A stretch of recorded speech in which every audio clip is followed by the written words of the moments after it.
వందే వందే వందే హర హర హర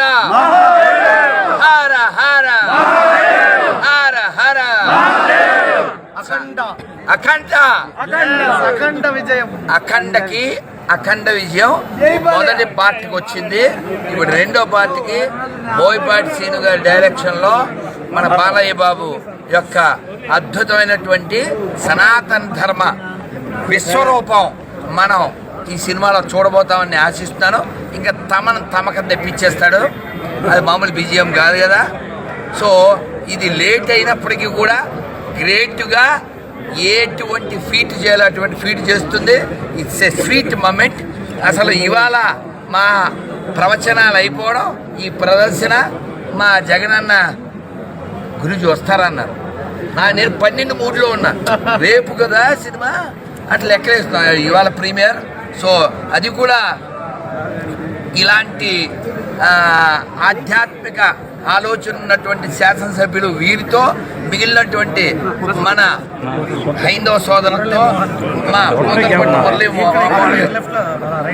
వీరు మాకు పూర్వ పరిచయమే, లాస్ట్ టైమే కలిసి భోజనం చేసాం. సో కాబట్టి ఇటువంటి ఆనందకరమైనటువంటి సందర్భంలో మీ అందరితో, మా అన్నలతో అందరితో కలిసి అఖండ సినిమా చూడబోతున్నాం. ఇది భవిష్యత్తులో ప్రపంచమంతా కూడా మన ధర్మం యొక్క వ్యాప్తిని, గొప్పతనాన్ని చెప్పడానికి ఒక బేస్ అవుతుందని, మన బాస్ ద్వారా ఇది అందరికీ చేరుతుందని కోరుకుంటూ అఖండ విజయాన్ని పొందాలని వెంకటేశ్వరాన్ని కోరుకుంటూ ఇది ఖచ్చితంగా దీనికి దర్పణం పడుతూ మన దేశాన్ని, మన ధర్మాన్ని దేహం కోసం కాదు, దేశం కోసం, ధర్మం కోసం నిలబడడం ఎలాగో ఈ సినిమా చూస్తే ప్రతి ఒక్కరికి తెలుస్తుంది.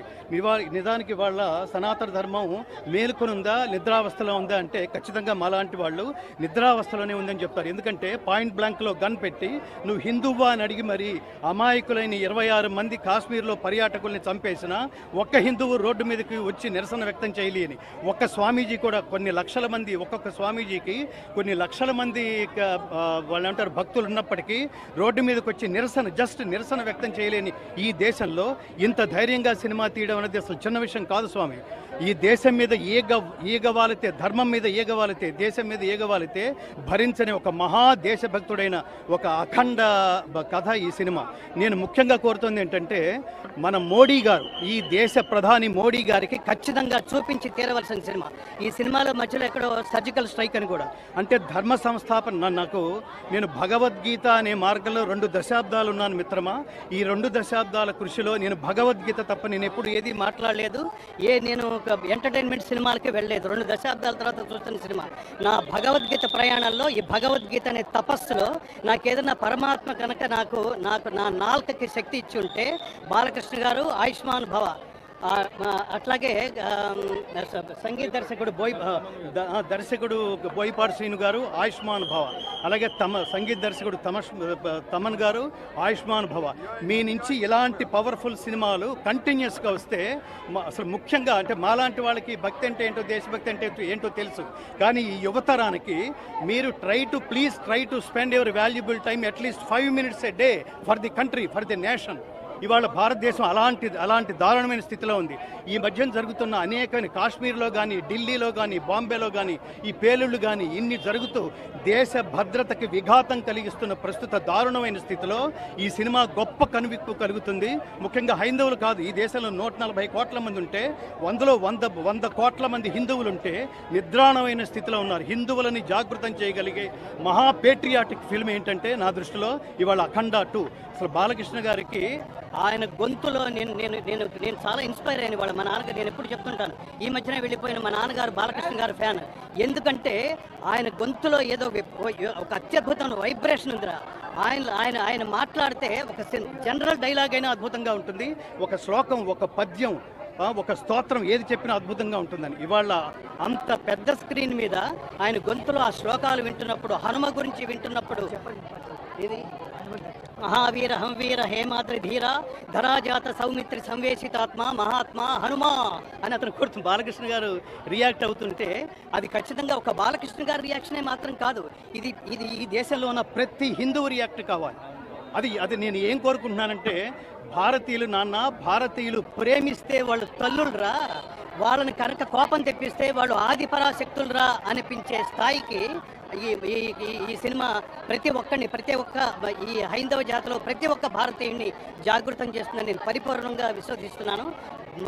ముఖ్యంగా ఈ ముగ్గురికి మరొక్కసారి ఆయుష్మాన్ భవ దర్శకులకి, బాలకృష్ణ గారికి, సంగీత దర్శకులు తమన్ గారికి, బోయపాటి శ్రీను గారికి శతాయుష్మాన్ భవ, శతాయుష్మాన్ భవ, శతాయుష్మాన్ భవ. ప్రేక్షకులు కూడా ఎవరు దయచేసి మిస్ కావద్దు. నేను రిక్వెస్ట్ చేస్తోంది, మీరు మీ కుటుంబంతో ముఖ్యంగా పిల్లలతో కలిసి వెళ్ళండి. వాళ్ళకి తెలియాలి ఈ దేశం విలువేంటో, ఈ దేశంలో పుట్టినందుకు మనం ఎంత జన్మ ధన్యత చేకూర్చామో. కాషాయం కట్టుకున్న భారతదేశాన్ని చూసినట్లుగా ఉంది అని ఒక డైలాగ్ ఉంది సార్. అది మీకు ఏ విధంగా అనిపించింది? కాషాయం అంటే భక్తమ్మ, కాషాయం అంటే మీరు ఈ సినిమాలో ప్రధానంగా అసలు ముఖ్యంగా నేను అతి కీలకమైన ఘట్టంలో సినిమాని ఆలోచింపచేసే ఒక టర్నింగ్ చేసే ఒక కీలకమైన ఘట్టంలో నేను బాలకృష్ణ గారు, బోయపాటి శ్రీను గారు, ముఖ్యంగా తమన్ గారు నాతో 2 శ్లోకాలు పాడించారు. అందులో ప్రధానమైన శ్లోకం ఏమిటంటే, దేవుడి ధర్మం ఏమిటో చెప్తాడు, దేవుడి తత్వం ఏమిటో చెప్తాడు, శ్రీకృష్ణావతార పరమార్థం ఏమిటో చెప్తాడు. అదేంటంటే దుష్ట శిక్షణ, శిష్ట రక్షణ, ధర్మ సంరక్షణ. ఇది కేవలం దేవుడికే కాదు, ఈ దేశంలో పుట్టిన ప్రతి ఒక్కడి బాధ్యత అని గుర్తు చేసే ఈ సినిమా. అందుకని మీరు కాషాయం అంటే మీరు గుర్తుపెట్టుకోండి తల్లి, కాషాయం అంటే ఈ దేశం, ఈ జీవితం. నేను ఎప్పుడు చెప్తుంటాను, ప్రధానంగా ఈ దేశం గురించి మీరు తెలుసుకోవాలనుకుంటే, ఈ దేశం తత్వం గురించి మీరు తెలుసుకోవాలనుకుంటే, జీవితం అంటే ఏమిటో తెలుసుకోవాలనుకుంటే భగవద్గీత చదవండి. ఈ దేశంలో కీలకమైన పాయింట్ అది. జీవితం అంటే ఏమిటో తెలుసుకోవాలంటే భగవద్గీత చదవండి. చివరికి జీవితం అంటే ఏమిటో తెలుసుకోవాలంటే కాశీ వెళ్ళండి, గంగా నదికి వెళ్ళండి, అక్కడ రోజు నీళ్లలో కలిసిపోయే శవాలను చూడండి, మణికర్ణికా ఘాట్కు వెళ్ళండి. అందుకని కాషాయం అంటే జీవితం అంటే అర్థమైతే, చూడండి, జీవితం అంటే అర్థమైతే కాషాయం, లేకపోతే కషాయం. అది తెలుసుకోండి.